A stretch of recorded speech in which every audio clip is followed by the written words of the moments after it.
Order. Question number 5.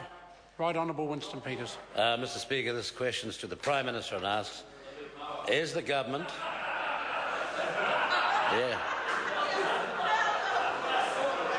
Order. Order. Order. Order. But not a living Kiori. Order. But not a living Kiori like that guy there. Order. Now. Order. I'm just telling him. Yeah.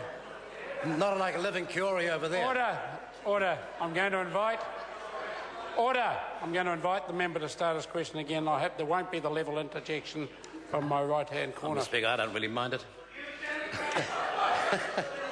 This question is to the Prime Minister and asks, is the government working for New Zealand?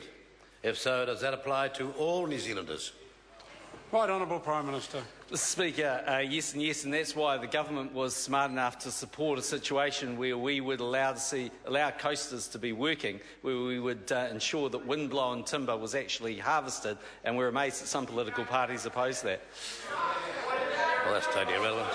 Order. Supplementary question. Right Honourable Winston Peters. If working for New Zealand applies to all New Zealanders, then why has the unemployment figure in this country increased by almost 60,000 people under his leadership since 2008? Right Honourable Prime Minister. Well, as the member will be aware, New Zealand went through the global financial crisis and the likes, but our unemployment rate is 6%. It's on track to go down to 4.4%. And, Mr Speaker, our participation rate is pretty much, I think, the highest in the developed world at 69.3. But, Mr Speaker, if the member's worried about creating jobs, then I would have thought his party would be out there supporting jobs on the west coast of the South Island, as we processed timber that was blown over in a natural disaster. He's had enough time to Supplementary question. Honourable Winston Peters. How has the government been working for New Zealand and all New Zealanders when almost 1 in 4 young Maori and Pacifica aged between 15 and 24 years of age looking for work are still without a job? Well, Right Honourable Prime Minister. Speaker, I'm glad the member asked that question because the government's been putting a huge... Well, no, I'm actually delighted. The government's been putting a huge amount of resources into Maori and Pacific trades training, and actually only on last Friday I was out at Welltech visiting the Maori and Pacific trades training, and what was remarkable is how well they're doing. I think 100 of their students have just gone down to Christchurch to be part of the rebuild. We're seeing an increase in the rates of Maori and Pacific and their success at school. And, Mr Speaker, the member measures the small group of Maori youngsters who are not actually in training or employment or in other forms of work.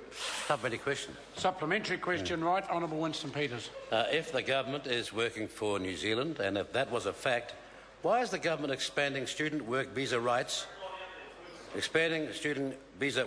to 79,000 international students in direct competition with Kiwi students desperately needing work to keep their student loans down?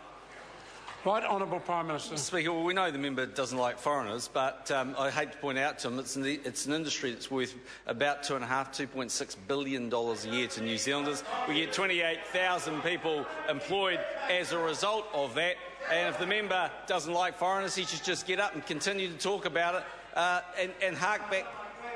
The question. Order. Supplementary question. Right Honourable Winston Peters. If the government is working for New Zealanders, then why would the national plan to spend over $2 million on election campaign propaganda be needed to convince New Zealanders that that's what's going on? Right Honourable Prime Minister. Well, Mr Speaker, we'll obviously be running a campaign, and I've got a feeling actually it's going to catch on because every single question from New Zealand First has been about our slogan, working for New Zealand. So I'm happy to spend a few moments talking about that, if he likes, about the way the government is working for New Zealand in creating infrastructure and making sure our health system is working efficiently to make sure that New Zealand is delivering for this country. But, Mr Speaker, if the member wants to talk about our campaign, we're happy to do that. Question.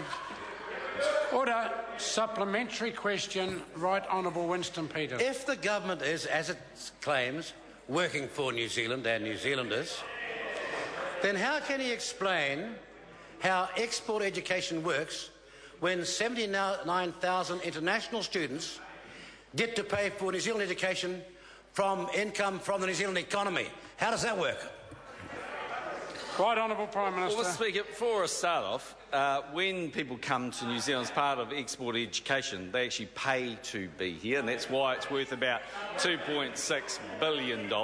Secondly, there probably are a few students who come to New Zealand and who choose to work in restaurants and bars and cafes and motels and all sorts of other things.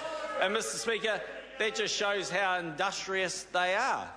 But if the member would prefer that no one comes to New Zealand, then he's harking back to a day when mowers used to freely walk through the forests of New Zealand.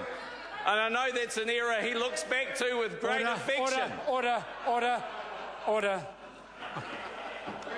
Question number 6. Grant Robertson. Thank you very much, Mr. Speaker. My question is to the Minister for Economic Development. What does he consider are the core components